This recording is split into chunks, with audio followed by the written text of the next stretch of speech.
ছেলে তো অনেকই আছে, কিন্তু সবাইকে তার মনে ধরে না।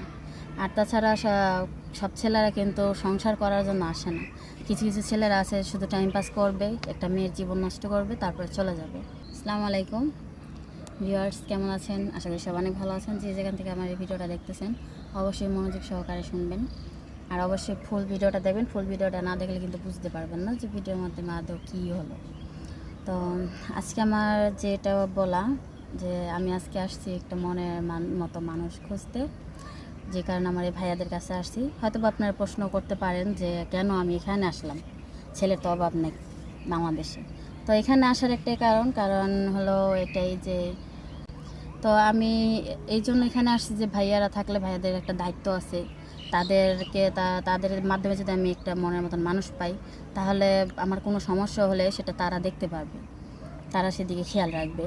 আর তাছাড়া হলো আরেকটা বিষয় যে আমি যাকে ভালোবাসবো, যাকে আমি বিয়ে করব, তাকে আমি আগে দেখতে চাই, জানতে চাই, বুঝতে চাই সেই মানুষটা কেমন।